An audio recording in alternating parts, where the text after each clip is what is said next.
அஸ்ஸலாமு அலைக்கும். இன்னைக்கு ரபியா குக்கிங் என்ன செய்யறோம் பாத்தீங்கன்னா ஒரு முட்டை சாதம் தான் செய்யறேன். இந்த முட்டை சாதம் உங்க பசங்களுக்கு வந்து லஞ்ச் பாக்ஸ் வந்து ரொம்ப நல்லா இருக்கும். கண்டிப்பா மிச்சம் வைக்காம சாப்பிடுவாங்க. அதான் இப்ப நான் செய்யறேன். அந்த முட்டை சாதம் எப்படி செய்யணும்னு சொல்லிட்டு இப்ப பார்க்கலாம். நான் வந்து ஒரு பேன் வச்சிருக்கேன், ஒரு பாத்திரம் வச்சிருக்கேன். இதுல கொஞ்சமா எண்ணெய் ஊத்திக்கிறேன். எண்ணெய் ஊத்திட்டு இதுல நான் வந்து கொஞ்சம் ஒரு மீடியம் சைஸ் வெங்காயம், நான் இது வந்து ஒரு ஆளுக்கு செய்யற மாதிரி தான் சாப்பிடுற மாதிரி தான் செய்யறேன். அதாவது என்னோட பையனுக்கு தான் செய்யறேன். இப்போ நான் இதுல வந்து கொஞ்சம் எண்ணெய் ஊத்திட்டு இப்போ இது வெங்காயம் போட்டுக்கிறேன்.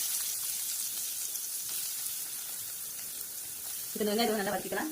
ரொம்ப வேண்டாம், ஒரு 3/4 கலர் வதங்கினா போதும், ரொம்ப வதக்கிடாதீங்க. இப்போ இதில் ஏற்றி நான் வந்து ஒரு 2 பச்சை மிளகாய் வந்து சேர்த்துக்கிறேன். ஒரு பச்சை பெருசாக இருந்தால் ஒரு பச்சை மிளகாய் சேர்த்துக்கங்க போதும். ரொம்ப காரம் கூட பசங்க வந்து சாப்பிட மாட்டாங்க. இப்போ இந்த வெங்காயம் நல்லா வதக்கிட்டு போது இதில் வந்து ஒரு சின்ன துண்டு குடமிளகாய் வந்து இந்த மாதிரி நறுக்கி போட்டுக்கிறேன். ஒரு சின்னதாக இருந்தால் ஒரு குடமிளகாய் எடுத்துக்கலாம், பாதி குடமிளகாய் எடுத்துக்கோங்க. அதையும் சேர்த்து வதக்கிக்கலாம். வெங்காயம் வந்து கொஞ்சம் வதங்கினதுக்கப்புறம் அது வந்து குடமிளகாய் வந்து போடணும். அடுத்து குடமிளகாய் சேர்த்து கொஞ்சம் வதங்கினதுக்கப்புறம் வெங்காயம் இந்த அளவுக்கு எல்லாமே வதங்கினது போதும். இதில் ஒரு ஸ்பூன் இஞ்சி பூண்டு பேஸ்ட் வந்து சேர்த்துக்கிறேன்.